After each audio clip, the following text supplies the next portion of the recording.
Encerrada a parte introdutória, onde criamos os alicerces básicos que nos permite entender corretamente como é o hardware do Arduino, o software, como é a programação, agora nós vamos partindo para a parte mais lúdica, a parte mais agradável, em que a gente vai ver como se monta, como a gente monta os circuitos utilizando os componentes mais básicos para poder exercitar a programação do Arduino. Vamos lá então. Ao finalizarmos a organização desse capítulo 4, percebemos que ele se estendeu demais e, com a intenção de não cansar demais o ouvinte, nós resolvemos dividir esse capítulo 4 em 3 partes distintas. A primeira parte, que vai logo em seguida, vai falar um pouco a respeito dos componentes, né? Quais são os componentes principais da eletrônica e como é que a gente deve fazer para utilizá-los quando formos desenvolver programas com o Arduino. A segunda parte seria uma parte mais voltada a como usar os componentes para montar circuitos. Então, vamos falar de protoboard, que é uma forma de fazer as conexões e preparar os circuitos para a programação. E numa terceira parte, nós vamos falar especificamente de alguns modos que se chamam shields na linguagem do Arduino, que facilitam as conexões, facilitam a programação, o aprendizado, e então resolvemos inserir também essa terceira parte por acharmos que é algo de útil para o ouvinte. Caso você já tenha experiência na parte de eletrônica e já conheça um pouco das conexões, como é que são feitas as conexões, obviamente esse capítulo talvez seja absolutamente dispensável a você. Mas, de qualquer forma, segue aí as nossas explicações. Obrigado.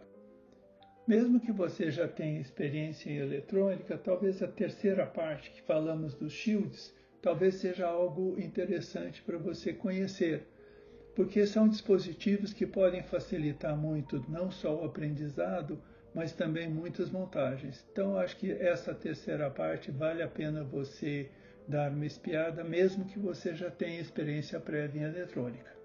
Então, após a apresentação do hardware e do software, temos que recordar que todas as explanações, até para facilitar o aprendizado, limitamos-nos a utilizar somente o LED on-board. É o LED que está montado na própria placa do Arduino, ligado ao pino 13, e que a gente chamou sempre de LED 13. Mas agora vamos utilizar conexões externas, com diversos componentes. Sendo que talvez a primeira pergunta que pode surgir na cabeça do ouvinte é o seguinte: o que é um circuito eletrônico? Circuito eletrônico nada mais é do que um conjunto de componentes, como os que a gente mostra nas figuras a seguir, e esses componentes são montados em placas de circuito impresso, geralmente, que promovem as suas interconexões. Como daqui para frente nós vamos usar uma série de componentes, né?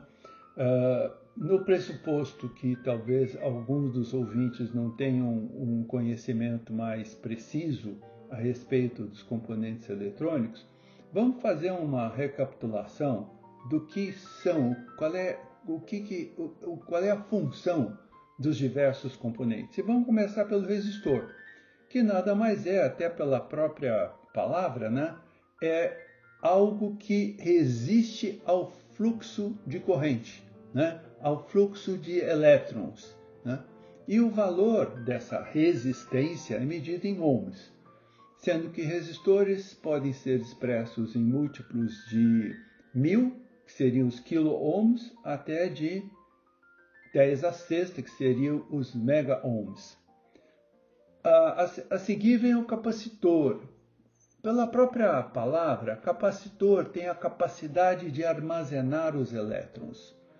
Eles armazenam de uma forma a criar um campo elétrico entre a superfície de suas superfícies condutoras, que são separadas por um material isolante. A capacidade de um capacitor é medida em Farad. Alguns capacitores são polarizados, e é importante notar isso, pois precisam ser conectados corretamente ao polo positivo ou ao polo negativo. É o caso, por exemplo, dos capacitores eletrolíticos. Vamos falar também dos indutores. Tá? Os indutores armazenam energia por meio de um campo magnético, que se forma pela passagem do fluxo de elétron por suas espiras. A sua indutância, por que se chama indutância? Porque ele induz um campo magnético, ele é medida em henrys. Tanto os valores de capacitores como indutores são geralmente valores pequenos, e por isso mesmo eles são ou mili, ou micro, ou nano, ou pico, sendo que o mili é 10 a terceira, a menos 3, o micro é 10 a menos 6, o nano é 10 a menos 9 e o pico 10 a menos 12. Após termos explicado sobre os principais componentes usados na eletrônica, talvez valha a pena a gente conhecer um pouco melhor o funcionamento de um resistor. Então, o resistor, como foi dito, é um componente que resiste à passagem da corrente. Então, quando se aplica uma tensão entre os terminais de um resistor, flui uma corrente. No caso, na figura que a gente está apresentando abaixo, estamos chamando a tensão de V, a corrente de I e o valor da resistência de R. Aí, como é que a gente faz para definir qual é essa corrente que flui pelo resistor, né? Então, a equação que nos dá essa resposta é chamada da lei de Ohm, né? Então, a corrente é equivalente à tensão dividido pelo valor da resistência. Obviamente, quando a gente quer definir o valor da resistência, basta a gente colocar a resistência no lugar da corrente e a corrente no lugar da resistência. Então, a resistência seria igual a tensão dividido pela corrente. Mas existe uma outra grandeza muito importante, que é a potência. O que é a potência? Como existe uma resistência à passagem da corrente pelo resistor, essa resistência à passagem da corrente gera calor. E esse calor é o que ele é, na verdade, a potência que está sendo dissipada sob a forma de calor. E o valor dessa potência é equivalente à tensão vezes a corrente. A potência é importante porque às vezes a gente sabe qual é o valor da resistência, mas dependendo da corrente que vai passar, é importante a gente saber qual o resistor adequado para suportar a dissipação dessa potência, né? Lembrando que a potência dissipada é medida em watts. Aproveitamos também agora a ocasião para explicar um pouco melhor como é que funciona um potenciômetro.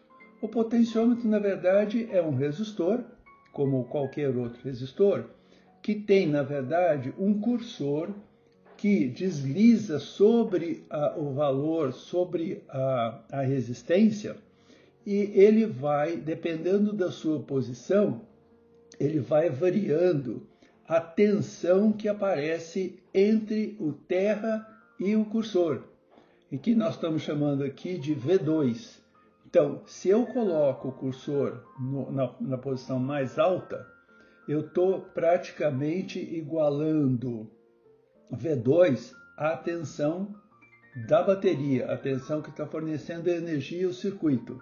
Se eu movimento o cursor para baixo, eu estou transformando V2 a um valor menor. Então, dependendo da posição em que o cursor se encontra, eu posso variar o valor da tensão.